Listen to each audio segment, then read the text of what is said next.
Good morning students. सबसे पहले हमारे एजुकेशनल चैनल कॉमर्स चॉइस में आप सभी विद्यार्थियों का स्वागत है। इस चैनल के माध्यम से आप सभी के बीच में कॉमर्स से रिलेटेड सारी जानकारियां आप तक पहुंचाई जा रही है। तो आज क्लास स्टार्ट करने के पूर्व में मैं आपको टॉपिक्स के बारे में चर्चा कर दे रहा हूं कि जो मैंने पिछली क्लास में आईकॉम फर्स्ट ईयर का कॉमर्शियल अर्थमेटिक्स सब्जेक्ट का चैप्टर नंबर 1 अप्रॉक्सीमेशन के बारे में मैंने चर्चा किया था, जो बहुत ही अच्छी तरीके से आपके बीच में कंप्लीट इस चैप्टर को करवा दिया हूं। और सेकंड चैप्टर आपका चालू हुआ था contracted method of the multiplication. तो ये आज का टॉपिक में यही चैप्टर है। तो इस चैप्टर का उद्देश्य क्या है और किस रूप में बनाया जाता है, इसके बारे में हम चर्चा करेंगे। तो सबसे पहले ये contracted method of the multiplication ये एक्चुअली में क्या है, इसके बारे में देखते हैं। तो कॉन्ट्रैक्टेड मेथड ऑफ मल्टीप्लिकेशन ये आपका चैप्टर है। और जिस प्रकार से मैंने गुना की संकुचित विधि, तो गुना की संकुचित विधि में एक्चुअली में तकनीक क्या है, आखिर ऐसा क्यों इस चैप्टर को इस फैकल्टी में डाला गया है। जैसे कि हम लोग पूर्व में जब बचपन समय में हम लोग गुना की प्रक्रिया अगर चालू करते थे तो हम लोग देखते क्या थे कि राइट साइड से आपको मल्टीप्लाई करना पड़ता था। 4 पचे 20, 2 4 चौके 16 और 2 18, 5 गुना 5 बराबर 25, 2 5 चौके 20 और 2 22, मतलब 8 5 13, 1 1 2 और 2 4। तो जरा सोचने वाली बात है कि ये डाटा हमारे पास छोटा है तो हम तो आसानी से गुना कर लिए, लेकिन कल्पना आप कीजिए कि 45.849456 गुना 3 6 8 5 3 8 4 3 2 1 6 7 और 9, और इसको अगर आपको मल्टीप्लाई करने के लिए बोला जा रहा है तो आप निश्चित अपने आप से कह सकते हैं कि ये इसमें जो गुना हम पिछली बार में मैंने सीखा है उसको गुना मैं आसानी पूर्वक कर लिया, लेकिन जो डाटा हमें बड़ा आ गया दशमलव के बाद में और संख्या बड़ा होने के कारण से गुना करने की प्रक्रिया भी जो है सो हम इस विधि को अगर अपनाते हैं तो मुझे काफ़ी वक्त लगेगा और थोड़ी सी गलतियां भी हो सकती है, लेकिन विशेष सावधानी रखते हुए अगर इसको सॉल्यूशन करें तो गलतियां ना होते हुए भी मुझे समय निश्चित है ज़्यादा लगेगा। तो ये कॉन्ट्रैक्टेड मेथड ऑफ मल्टीप्लिकेशन में क्या बताया गया है उसके बारे में कि अगर इस तरह का डाटा रहेगा कि जो मल्टीप्लायर है और मल्टीप्लिकेंड है, ये गुण्य और गुणक, ये दोनों संख्या हमारा कितना ही बड़ा आ जाएगा, लेकिन इसको संक्षिप्त करते हुए संकुचित करते हुए हम इसको गुना की प्रक्रिया को अपनाएंगे तो हमें कम समय में पूरी तरीके से अच्छी तरीके से बन जाएगा। और निश्चित है कि जो आंसर जो आएगा वह मेरा गलती ना हो करके सही होगा। क्यों? क्योंकि इसको दशमलव के बाद में कैसे लेना है ये स्टेप वाइज स्टेप आपके बीच में चर्चा करेंगे।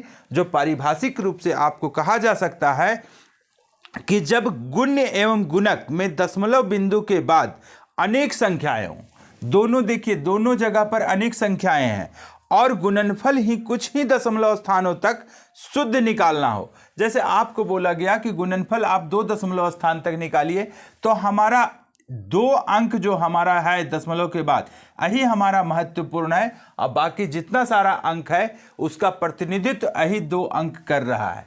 तो अब यहाँ बात आता है कि गुणनफल ही कुछ दशमलव स्थानों तक शुद्ध निकालना हो तो गुण्य एवं गुणक के सभी अंकों से गुना करना आवश्यक नहीं है, बल्कि समय एवं श्रम बचाने के लिए गुना की क्रिया को छोटा किया जा सकता है। इसे ही गुना की संकुचित विधि कहा जाता है। तो हम इसको एक प्रैक्टिकल वे में क्वेश्चन के मार्फत से हम लोग देखते हैं इस चीज को। और जो मैंने क्वेश्चन यहाँ तक सॉल्व किया था,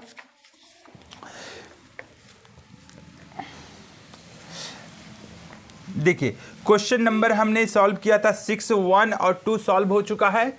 आज हम लोग देखते हैं क्वेश्चन नंबर 7।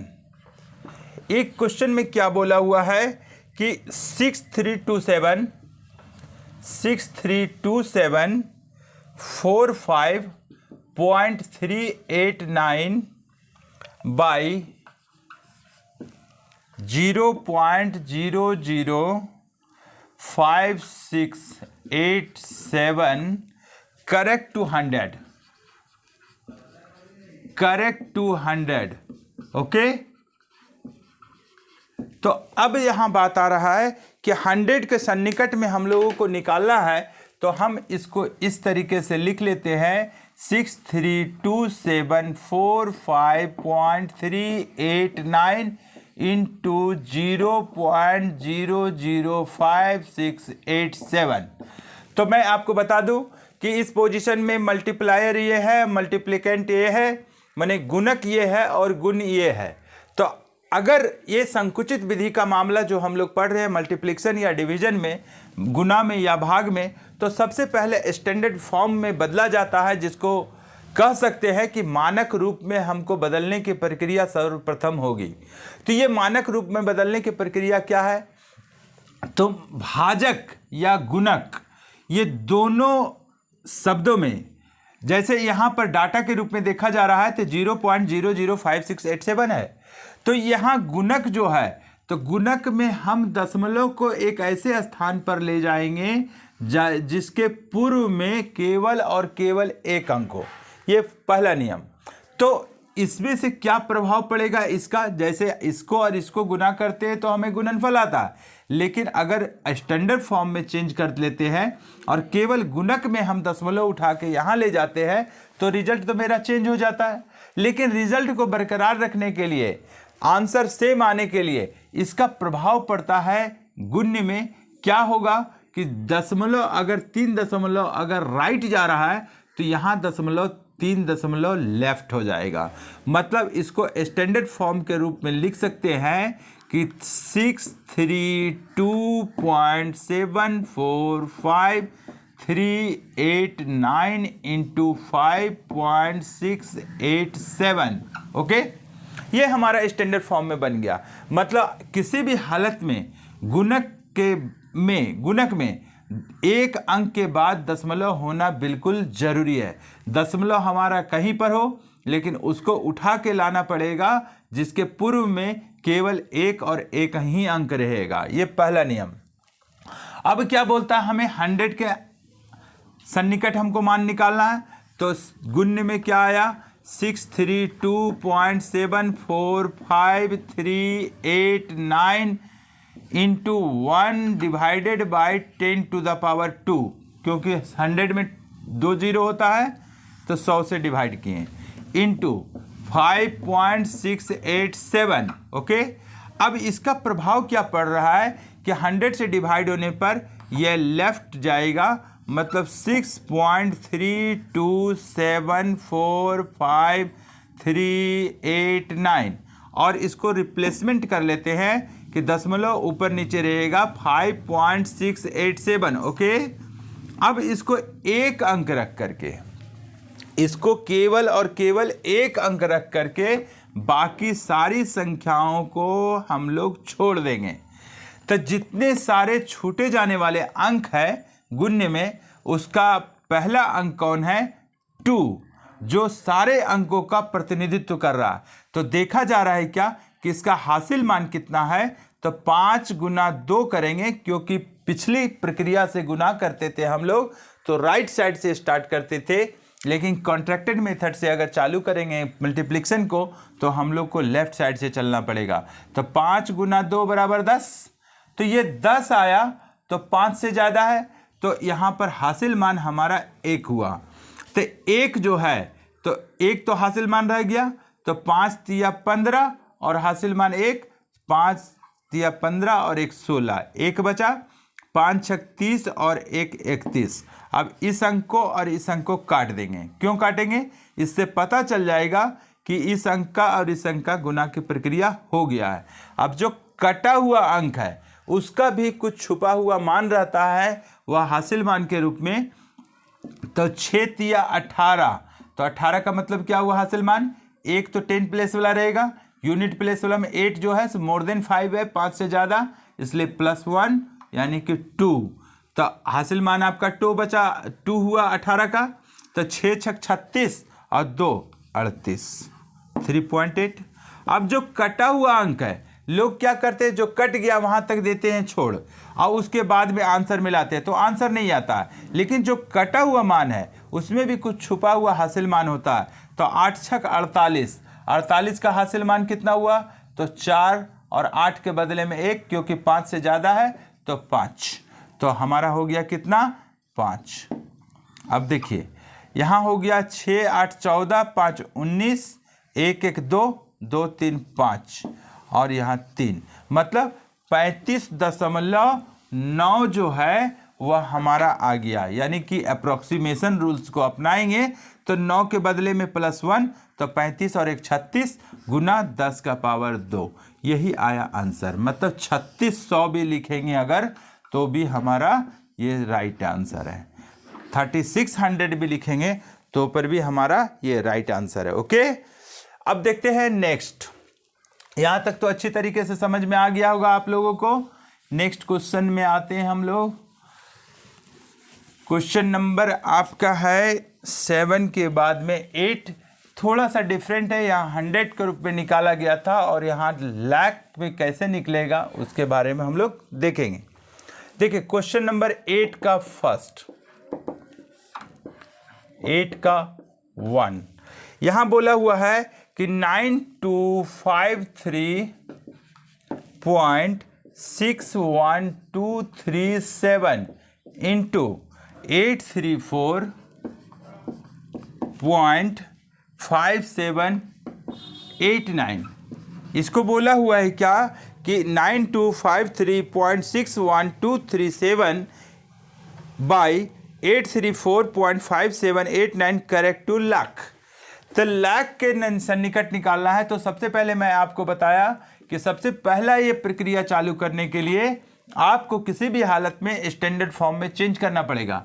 तो स्टैंडर्ड फॉर्म में चेंज करने का प्रक्रिया होता है कि गुणक में दशमलव को एक ऐसे स्थान पर ले जाना है जिसके पूर्व में केवल एक अंक हो, और इसका प्रभाव गुणक में गुण्य में क्या पड़ता है कि अगर ये 2 अंक लेफ्ट हो रहा है तो 2 अंक ये राइट चला जाएगा। तो स्टैंडर्ड फॉर्म हो जाएगा आपका 925361.237 ओके इंटू 8.34578 और 9। अब यहां तक तो मामला फिनिश हो गया। अब यहां पर क्वेश्चन में एक पॉइंट जुड़ा हुआ है कि आपको जो आंसर निकालना है वो लाख के सन्निकट में निकालना है, नियरेस्ट टू द लाख। तो इसका क्या करेंगे गुण्य में एक काम कि 925361.237 इंटू 1/10⁵ चूंकि लाख में 5 जीरो होता है इसलिए हम लोग 10⁵ लिखे इंटू 8.3457889। तो ये दशमलव जो है ये 5 अंक जो हमारा लेफ्ट हो जाएगा, 1 2 3 4 5 ओके 9.25361237 इंटू 8.3457889। ये बहुत ही अच्छी तरीके से आपको मोटिवेट कर दे रहा हूँ, समझा दे रहा हूँ। आशा और विश्वास है कि आप इस चीज़ को गहराई से लीजिए और गहराई से लेकर के आप अध्ययन कीजिएगा तो आपका अच्छी तरीके से तैयारी हो जाएगा। तो देखिए अब इसको हम फॉर्मेट में लिखते हैं 9.25361237 8.3457889। और जब भी हम इस तरीके से भाग दे देंगे, nearest to lakh nearest to 1000 निकालना रहे तो हमें एक अंक रख करके और बाकी सारे अंकों को हम छोड़ देंगे। या हमारी गुणा करने की प्रक्रिया का ये नियम है। तो अब 8 × 5 = 40, वैल्यू कितना निकलेगा 4 + 0 दैट मीन्स 4। अब 8 दूना 16 हासिल मान 4 माने 20, 8 दूना 16 और 4 20, 2 बचा 8 9 72 और 2 74। ये अंक कट गया, ये अंक कट गया। 3 दूना 6, वैल्यू कितना हुआ 1, 3 नवा 27 और 1 28, 4 नवा 36, वैल्यू कितना हो जाएगा 3 + 1 दैट मीन्स 4, तो 4 नवा 36 का वैल्यू हो गया 4, 0.4। तो सभी अंकों से हमें गुना करने की जरूरत नहीं होता है। क्यों? क्योंकि जो अंक छूट जाता है उसका पहला अंक ही सारे अंकों का प्रतिनिधित्व करता है। तो 8 और 4 12, 1 4 5, 5 और 2 7 और यहाँ 7। तो अब राइट आंसर क्या हो जाएगा? राइट आंसर हो जाएगा आपका 77 इंटू 10⁵।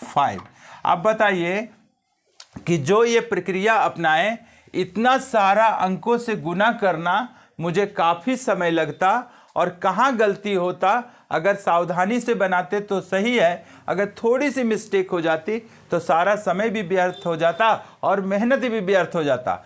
लेकिन इस विधि को अगर अपना करके हम गुना करते हैं तो जितने अंकों तक हमें आंसर मांग किया गया है कि 100 तक, लाख तक, 10 तक, तो उस प्रक्रिया को अपनाते हुए इसको सॉल्यूशन करते हैं तो हमें काफ़ी अंकों का गुना ना करके कुछ अंकों का गुना करते हैं और मेरा आंसर आ जाता है। ये बहुत बड़ी बात है।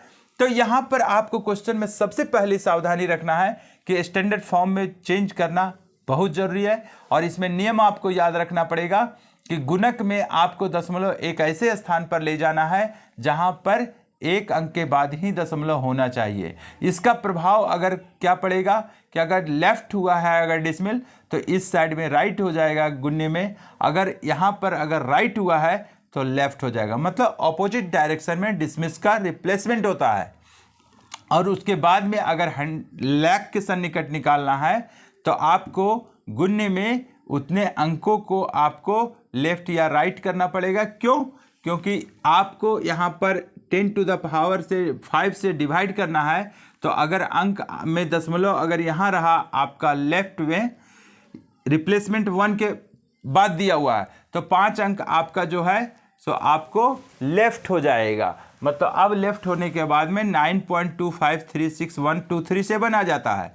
तो अब यहाँ पर बात आता है कि इसको गुना की प्रक्रिया और गुना का फॉर्म में लिखेंगे। इसमें हम लोगों को ध्यान रखना है कि अंक कहीं भी चला जाए लेकिन दशमलव ऊपर और नीचे होना चाहिए। अब उसके बाद गुना की प्रक्रिया चालू करते हैं हासिल मान को ध्यान रखते हुए, तो हमारा आ जाता है 77.2। तो अप्रोक्सीमेशन का रूल अपनाते हुए 2 हमारा जो है अंडर 5 है, इसलिए अप्रोक्सीमेशन में 1 नहीं होगा बल्कि 0 हो जाएगा। तो 77 इंटू 10⁵ इसको आंसर लिख सकते हैं कि 77 लाख। तो ये आपको आज के क्लास में मैं बताया कि contracted method of the multiplication में 10th के अप टू डेट कैसे निकालेंगे, लाख में कैसे निकालेंगे, 100 में कैसे निकालेंगे, ये प्रक्रिया आपको मैंने आज बताया हो। कल के क्लास में मैं बताऊंगा कि आपको कैसे निकालना है अन्य स्टेज पर, कैसे निकालना है आपको दशमलव स्थान पर। ये सारी प्रक्रिया का अवलोकन करेंगे, विवेचना करेंगे, आपके बीच में क्लैरिफिकेशन करेंगे। आपको जो प्रक्रिया से आप गुजर रहे हैं आपको अच्छी तरीके से कन्विंस हो रहे हैं, अच्छी तरीके से समझ में आ रहा होगा और चैप्टर वाइज चैप्टर आपका कंप्लीट करवाया जा रहा है। तो आज के क्लास में बस इतना ही। Okay, thank you.